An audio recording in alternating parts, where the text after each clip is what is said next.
글로벌 이슈에서 투자 아이디어를 찾아보는 마켓 트렌드 시간입니다. 김종효 연구위원입니다. 안녕하십니까? 네, 안녕하십니까? 네, 오늘은 어떤 이야기 들어볼까요? 네, 지난번에 M2M 서비스라고 해서 이제 모바일 서비스 시장이 커지는 것에 대해서 말씀드렸죠. 네. 그 중에 한 가지인 지급결제 시장의 움직임을 보면서 이 국내의 투자 유망한 종목군들을 좀 골라보는 시간을 가져보도록 하겠습니다. 네, 오늘의 흐름은 이 지급 결제 시장, 이 전제 결제 시장의 글로벌 트렌드를 잡고 국내 트렌드까지 잡아서 관련 종목까지 찾아보겠습니다. 최근에 이런 얘기들을 자주 접하게 되는 이유는 그만큼 중요성이 부각되고 있기 때문이지 않을까라는 생각이 듭니다. 글로벌 동향부터 함께 볼까요? 네, 글로벌 그 상황을 한마디로 말씀드리자면 시장은 이제 개화되고 있다. 이렇게 한마디로 좀 요약해 볼 수 있습니다.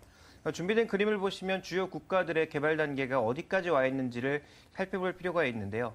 가장 빠른 한국과 일본이 지금 발전 단계, 빠르게 성장하는 그런 단계에 놓여 있고, 주요 유럽 국가들이 개발 단계에서 발전 단계로 넘어가고 있고, 또 유럽의 주요 국가, 미국 같은 국가는 여전히 개발 단계 정도에 놓여 있습니다. 그래서 이 시장은 이제 막 개화하고 있는 시장이고 그것을 선도하고 있는 것이 한국이다. 이렇게 볼 수 있는 상황이고요. 그 다음 살펴봐야 될 것은 글로벌 NFC 단말기 보급률을 보시면 NFC라고 하는 것이 어떻게 보면 이 전자지급결제의 핵심이 될 수 있는 중요한 칩인데 이것을 실은 단말기가 전체적으로 지금 스마트폰의 안드로이드 비중이 높아지기 시작하면서 굉장히 크게 늘고 있다는 점을 주목해 보실 필요가 있습니다. 그래서 이러한 시장은 앞으로도 성장할 수 있는 시장이다라는 점이 핵심이고요. 그 성장의 지금 전망치로만 놓고 보면 개화의 시점이 2013년이 가장 중요한 시점이다라는 것을 우리가 볼 필요가 있겠고, 자, 글로벌 NFC 결제 시장의 규모와 전망을 봤을 때도 마찬가지입니다. 조금 전에 살펴봤던 그림처럼 단말기 확대에 따라서 실제 서비스도 늘어날 것으로 예상이 되고 있기 때문에 2013년을 기점으로 해서 2014년, 2015년까지 굉장히 빠른 성장을 할 것이다라는 것이 현재 글로벌 트렌드의 가장 중요한 부분이라고 판단하고 있습니다. 네. 말씀하셨듯이 글로벌 시장은 개화하는 단계고 그 선두에 국내가 함께 있다라고 얘기를 해주셨는데요. 젊은 분들이라면 스마트폰으로 전자결제 하시는 분들 굉장히 많이 한 번쯤은 다 접하셨을 겁니다. 그만큼 지금 계속 확대되는 구간이 더 늘어나고 있다라고 해도 과언이 아니겠죠? 네, 아까 발전 단계에서 한국이 거의 최선두에 서고 있지 않습니까? 네. 그러다 보니까 이제 한국 시장에서는 빠르게 성장하고 있는데요.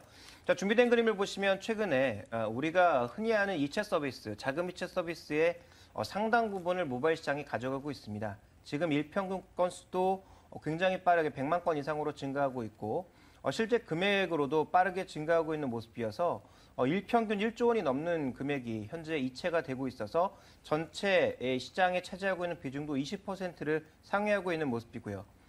모바일 뱅킹의 등록을 보시면 현재 어플리케이션 방식이 늘어나면서 스마트폰 변화에 따른 시장 변화를 그대로 반영하고 있다. 그래서 2012년에 전체적인 비중을 보시면 실제로 금융 서비스를 이용하는 형태에서 어플리케이션 형태가 거의 50%를 육박하고 있는 것이 발견이 되고 있고요. 자, 그리고 모바일 신용카드는 아직까지 크게 확산되진 않고 있습니다. 다만 성장 그 속도는 빨라질 것으로 예상하고 있는데 전체 신용카드의 비중에서 본다면 아직 0.5% 정도밖에 되지 않지만 성장 속도가 빨라질 수 있다는 점에 현재 시장에 포커스를 맞추고 있다는 점을 주목해 보실 필요가 있겠고요.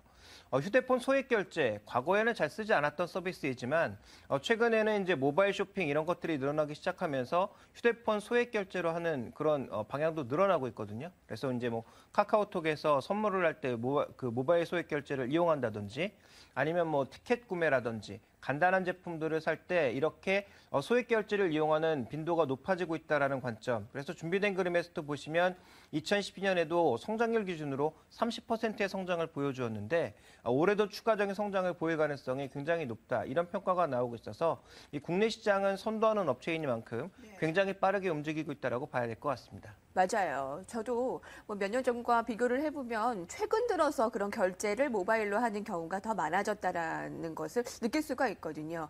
주식시장은 늘 선도를 합니다. 관련 종목들의 실적은 점차 늘어가고 보안은 또 더 중요해졌습니다. 관련 종목들을 찾아보고 투자 전략을 세워볼까요? 네, 먼저 관련된 종목을 보시면 현재 이 시장에 있어서 중요한 것은 국내 시장이 어떻게 보면 포화 상태로도 가고 있는 상황이기 때문에 국내 시장보다는 해외 시장 쪽에 모멘텀을 갖고 있는 업체를 주목해 봐야 되는데요.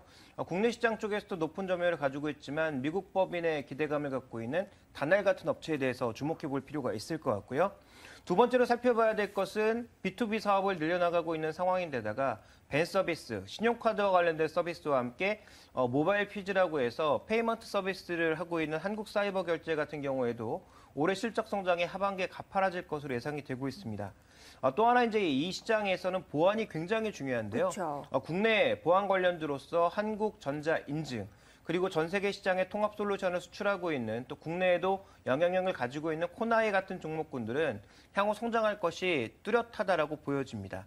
다만 이들 종목의 이제 투자 전략에 있어서는 조금 다른 말씀을 드리고 싶은데 최근 이 시장이 워낙 주목받다 보니까 이 종목들이 실적이 오르기도 전에 주가가 먼저 너무 올라버린 상황이거든요. 네. 그래서 최근에 밸류에이션 부담이 좀 나타나고 있는 상황입니다. 그래서 장기적인 관점에서는 모두 매수가 가능하다라고 보고 있습니다만 단기적인 관점에서는 실적 발표 시즌마다 혹은 이슈가 불거지거나 이 수급이 조금 얽힐 때마다 주가의 변동성이 커질 수 있는 구간이기 때문에 이들 종목에 대해서 말씀드렸던 세네 종목에 대해서 철저하게 저가 매수의 관점에서 접근하시는 게 좋을 것 같고 단기적인 관점보다는 장기적인 관점의 접근으로 봐야 될 것 같고요. 목표 가격은 주가가 좀 낮아졌을 때 사서 PER 한 20배 정도의 수준까지 바라보는 것이 적정한 목표가가 아닐까라고 판단하고 있습니다. 주식시장은 기대감을 먹고 있기 때문에 먼저 오른 부분을 조금은 리스크로 얘기를 하고 계시는군요. 저가 매수 철저하게 얘기를 해줬고 장기적인 관점에서 목표가를 정해서 한번 매매를 해보는 것도 괜찮다 의견 들었습니다. 전자결제 시장에 대해 알아봤습니다. 김종희 연구위원입니다. 고맙습니다.